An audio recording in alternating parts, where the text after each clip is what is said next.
माला के भूगोल का पहला पाठ हम पढ़ा रहे हैं, मानव भूगोल। पहली दो वीडियो में हमने भूगोल की परिभाषा बताई और दूसरी वीडियो में हमने जो बताया मानव और वातावरण के बीच का गहरा संबंध। अब इसके बाद आता है तीसरी वीडियो, ये तीसरा पार्ट हम बना रहे हैं। इसको लाइक भी करें, सब्सक्राइब भी करें और शेयर भी करें। आपके रिस्पॉन्स अगर अच्छा रहेगा तो इसी प्रकार आपको वीडियो मिलती रहेगी। तीसरी वीडियो मतलब तीसरे पार्ट में जो हम आपको बताएंगे कि पहले जो दो वैज्ञानिक हुए या दो भूगोलवेता हुए, जिनमें एक का नाम रेजर और दूसरे का नाम हम्बोल्ट, दो वैज्ञानिक हुए। इन्होंने भूगोल की परिभाषा दी थी। इन्हें संस्थापक और जनक भी भूगोल का कहा जाता है। मगर इस वीडियो में हम बताएंगे कि और बहुत सारे वैज्ञानिक भी थे जिन्होंने समय समय पर भूगोल की परिभाषाएं दी हैं। और उसके बाद आता है, अब इसके बाद दूसरा जो टॉपिक शुरू होता है, जो शुरू हो रहा है, इसके बाद इसमें जो शुरू कर रहे हैं हम पर्यावरण निश्चयवाद। इसके अंदर आज हम तीन चीजें पढ़ेंगे: पर्यावरण निश्चयवाद, संभववाद, नव निश्चयवाद। ये थोड़ा मुश्किल है समझना, जरा ध्यान से कोशिश करिएगा कि आदमी जो है कैसे शुरुआत हुई आदमी की। जब आदमी शुरुआत से चला तो शुरुआत में साइंस तो थी नहीं, कुछ तरक्की थी नहीं, तो पूरी तरह पर्यावरण का दास था। पर्यावरण का दास का मतलब जो कुछ पर्यावरण कहता था वो पर्यावरण के कंट्रोल में चलता था।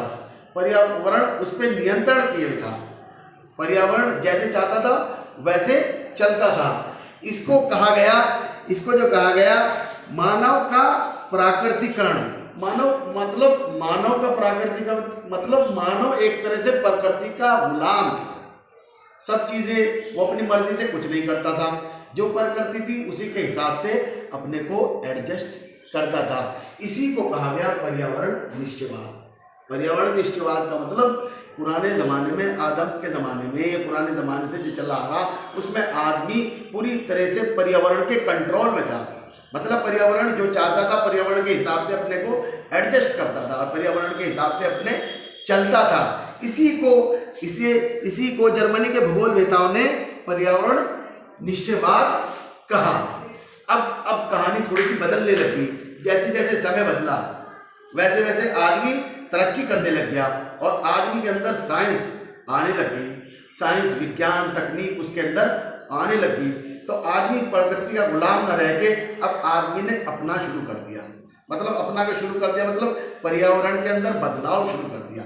जो पर्यावरण कल तक के नेचुरल था, जो प्राकृतिक था, जिसके अंडर कंट्रोल में दुनिया चल रही थी, अब उस पर्यावरण को आदमी ने चलाना शुरू कर दिया और उसको बदलना शुरू कर दिया।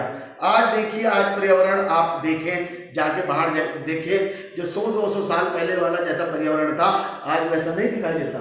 ये पर्यावरण बिल्कुल बदल चुका है। इस पर्यावरण को आप कह सकते हैं प्राकृतिक पर्यावरण नहीं रहा, ये सांस्कृतिक पर्यावरण हो गया है। और ये एक तरह से इसको संभववाद कहा गया। संभव का मतलब आदमी की जो चीजें कंट्रोल की जा रही है वो एक तरह से आदमी हर चीज को कंट्रोल कर रहा है। पहले तो आदमी कंट्रोल हो रहा था पर्यावरण से, मगर अब आदमी कंट्रोल कर रहा है। इसी को संभववाद का मतलब संभव हुआ, इसका मतलब संभव हुआ। और इसको कहते हैं एक तरह से आपका प्रकृति का मानवीकरण, यानी कि प्रकृति का मानवीकरण हो गया। पहले क्या था? मानव का प्रकृतिकरण, मानव जो था उसका प्रकृतिकरण था। अब जो हो गया प्रकृति का मानवीकरण हो गया।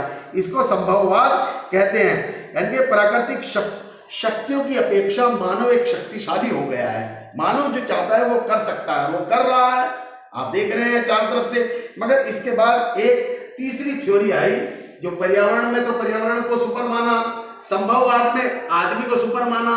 मगर तीसरी जो थ्योरी, ग्रिफिथ टेलर एक वैज्ञानिक हुए, इन्होंने जो तीसरी थ्योरी पेश करी जिसको कहते हैं नव निश्चयवाद। इसने कहा ठीक है, प्रकृति का एक रोल है मगर मानव का भी है। इसने दोनों को कहा, इन्होंने दोनों को सपोर्ट करा, मानव को भी सपोर्ट करा और प्रकृति को भी सपोर्ट करा। उन्होंने ऐसा कहा जैसे आप किसी चौराहे पे खड़े हैं, लाल बत्ती जलती है तो गाड़ी को रुकने का इशारा करते हैं, पीली पीली मतलब रेडी हो जाइए, और ग्रीन का मतलब चले जाइए। इन्होंने कहा कि प्रकृति का रोल है, मगर आदमी अगर बुद्धिमान है तो वो किसी देश की गति भी दे सकता है, किसी देश को आगे भी बढ़ा सकता है, किसी काम को तेजी भी कर सकता है। तो आज आप देख रहे हैं, मगर उसको बैलेंस बना के चलना चाहिए। मतलब बैलेंस का मतलब उसको संतुलन बना के चलना चाहिए, और प्रकृति के साथ एडजस्टमेंट करके उसको चलना चाहिए। मतलब प्रकृति की भी माने और अपनी भी चलाए। अगर वो अपनी ज्यादा चलाएगा तो उसकी वजह से वो गड़बड़ हो जाएगा, डिस्टर्ब हो जाएगा और दिक्कत हो जाएगी। Thank you.